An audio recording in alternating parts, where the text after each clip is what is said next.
बिना विचारे जो करे सो पाछे पछताए, काम बिगाड़े आपने जग में होठ हंसाए।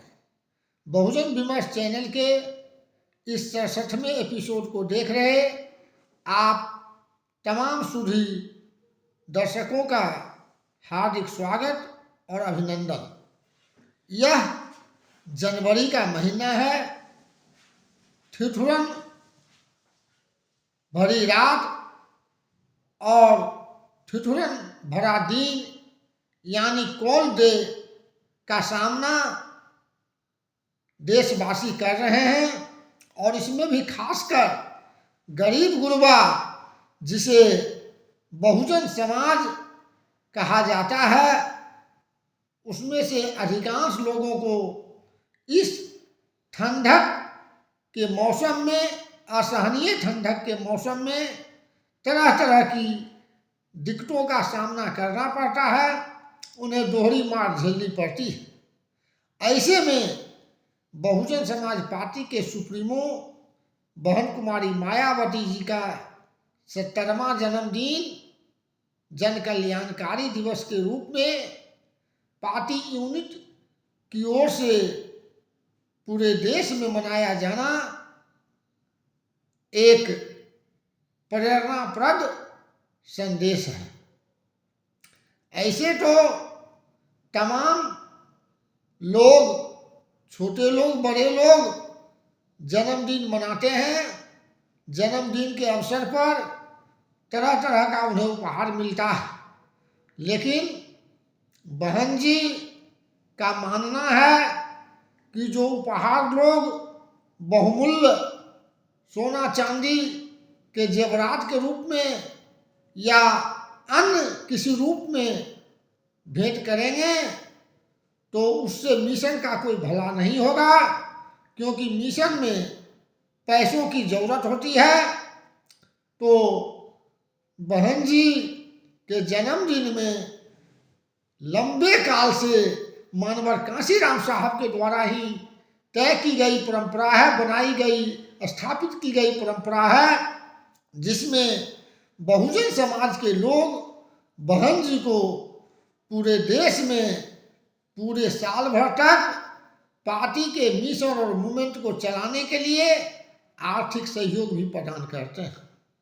जिन लोगों को मालूम नहीं है मिशन और मूवमेंट के बारे में या दुर्भावना से ग्रसित हैं, वह बहन जी की अहमियत को, बहन जी के किए गए काम को, बहन जी के यश को नहीं समझते हैं और तरह तरह का आरोप भी लगाते हैं और कहते हैं कि बहुजन समाज पार्टी से कुछ होने वाला नहीं है, बेकार की पार्टी है।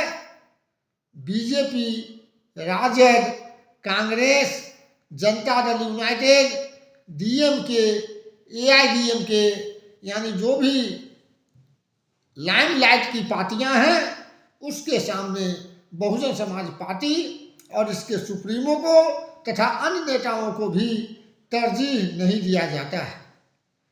तो यह दुर्भावना से ग्रसित होकर अथवा जानकारी, सूचना की कमी के कारण लोग बाग ऐसा करते हैं।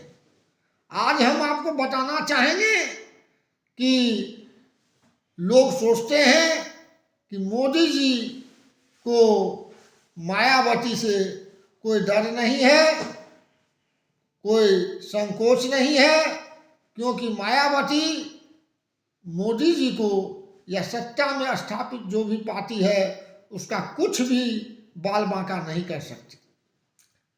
लेकिन अतीत की ओर हम आपको ले चलना चाहेंगे, जब 17 अप्रैल 1999 को पार्लियामेंट में तत्कालीन प्रधानमंत्री अटल बिहारी वाजपेयी के द्वारा विश्वास प्रस्ताव रखा गया था। क्यों रखा गया था? क्योंकि जो राष्ट्रीय जनतांत्रिक गठबंधन था, जिसकी सरकार चल रही थी बीजेपी की अगुवाई में, उसका एक घटक दल था ऑल इंडिया अन्ना द्रविड़ मुन्नेत्र कड़गम, जिसका सुप्रीमो जयललिता सरकार से समर्थन वापस ले ली थी। समर्थन वापस लेने का कारण था कि उस समय का तत्कालीन वित्त मंत्री जसवंत सिन्हा पर उनका वित्तीय सचिव वित्तीय अनियमितता का आरोप लगाया था। फिनांस सेक्रेटरी फिनांस मिनिस्टर पर वित्तीय अनियमितता का आरोप लगाया था। तो जयललिता जो एनडीए का एक महत्वपूर्ण घटक का नेता थी, सुप्रीमो थी, उनके द्वारा यह मांग की गई कि उनके द्वारा जो वित्त मंत्री पर यानी वित्त सचिव के द्वारा, फिनांस सेक्रेटरी के द्वारा मिनिस्ट्री ऑफ फिनांस पर जो आरोप लग रहा है उसके लिए ज्वाइंट पार्लियामेंट्री कमेटी का गठन हो और वह लगाए गए आरोप की जांच करे। लेकिन वाजपेयी जी तैयार नहीं हुए, सहमत नहीं हुए। तो फिर जयललिता सरकार से समर्थन विड्रॉ करने की घोषणा की और तमाम अपोजिशंस के दबाव में आकर वाजपेयी जी को अपनी सरकार के पक्ष में विश्वास प्रस्ताव रखना पड़ा। उस विश्वास प्रस्ताव में जो 17 अप्रैल 1999 को ये विश्वास प्रस्ताव रखा गया था, तो रामविलास पासवान जी भी वहाँ एमपी थे। वोटिंग हुआ और वोटिंग के समय तक किसी को पता नहीं था कि बीएसपी का क्या रुख होगा। हालांकि और जितनी भी पार्टी थी, जिन जिन दलों का एमपी पार्लियामेंट में था, सबका सुप्रीमो एक तरह का व्हिप जारी कर दिया, जिसके मुताबिक सुप्रीमो के दिए गए डायरेक्शन के मुताबिक ही उन्हें विश्वास प्रस्ताव के समर्थन में या विश्वास प्रस्ताव के विरोध में वोट करना था। लेकिन बसपा सुप्रीमो, उस समय बसपा सुप्रीमो तो मानवर कांशीराम थे, लेकिन सदन में जो बहन जी उस समय मौजूद थी सदन के नेता के रूप में, अपनी पार्टी के एमपी को बहन जी कोई डायरेक्शन नहीं दी। तो पंडित वाजपेयी जी को लगा कि अब 5 एमपी की चिंता तो हमको छोड़ देना चाहिए, क्योंकि 5 एमपी लगता है तटस्थ रहेंगे अपने सुप्रीमो मायावती जी के डायरेक्शन के मुताबिक, तो हम उसके लिए निश्चिंत रहें और उसी हिसाब से अपनी रणनीति बना करके विश्वास प्रस्ताव को रखें। लेकिन जैसे ही वोटिंग शुरू हुआ तो उस समय विश्वनाथ पाल, सुभाष चौधरी, मुनकार अली, मेवालाल गौतम एमपी थे लोकसभा के। और जैसे ही ये लोग वोटिंग के लिए आगे बढ़े, तब बहन जी चिल्लाई और कही कि लाल बटन दबाओ, लाल बटन दबाओ, यानी विश्वास प्रस्ताव के विरोध में वोट दो। सभी लोग वहां पर जो मौजूद थे अचंभित रह गए और 5 जो एमपी थे विश्वास प्रस्ताव के विरोध में वोट दिए और 1 वोट से सरकार गिर गई। अगर बहन जी पहले ही अपनी बात बता देती तो फिर जिस तरह से बहन जी सरकार गिरवा दी 1 वोट से, ये संभव नहीं था, ये कतई संभव नहीं था। इसलिए बहन जी पर आरोप लगा कि मायावती खुदगर्ज है, अवसरवादी है। और मानवर कांशीराम साहब से भी शिकायत मीडिया वालों ने किया, तो मानवर कांशीराम साहब ने कहा कि हम तो अवसरवादी हैं ही, अवसर पैदा करना मेरा काम है, क्योंकि हमें और हमारे समाज के लोगों को एक लंबा समय से अवसर नहीं मिला। तो एक इतिहास बन गया 17 अप्रैल 99 का दिन, और कार्य के हिसाब से जो वाजपेयी जी का कार्य था, तो उस कार्य के उस महत्वपूर्ण हस्ती को धूल चटाने का काम अपने स्ट्रेटजी से, पॉलिटिकल स्ट्रेटजी से बहन कुमारी मायावती उसी दिन करके अपनी रणनीतिक चतुराई को साबित कर दी थी। आज भी बहन जी का भले ही जो राह नई हो सकती है, लेकिन इरादा वही है। बहन जी जितना दृढ़ संकल्पित मजबूत इरादा के लिए उस समय जानी जाती थी, आज भी उसमें रत्ती भर परिवर्तन नहीं आया है। जरूरत इस बात की है कि बहुजन समाज के लोग जो अधिकार वंचित हैं, जिनको अधिकार नहीं मिला, सम्मान नहीं मिला और सत्ता का स्वाद नहीं मिला, जो विकास नहीं बल्कि इस सामाजिक व्यवस्था में गए गुजरे समझे जाते हैं, उनको नेक बनना चाहिए, विचारवान बनना चाहिए, अच्छा बनना चाहिए और तार्किक बनना चाहिए।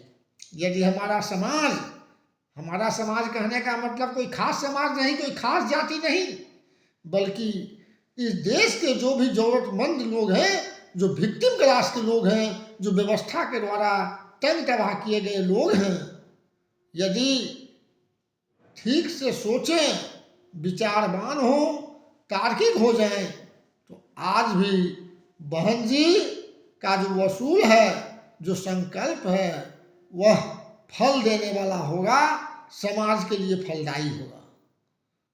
तो जनवरी का महीना, जबकि हम बहन जी का 17वां जन्मदिन मनाने के लिए तैयारी कर रहे हैं, तो हमें संकल्प लेने की भी जरूरत होगी कि हम कुछ सोच लें, मिशन का काम को प्राथमिकता में रख कर के कुछ सोच लें और उसके साथ हम आगे बढ़ें।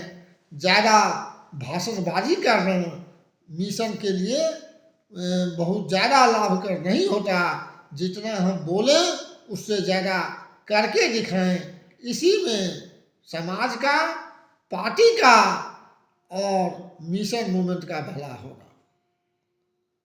आप बने रहें हमारे चैनल के साथ।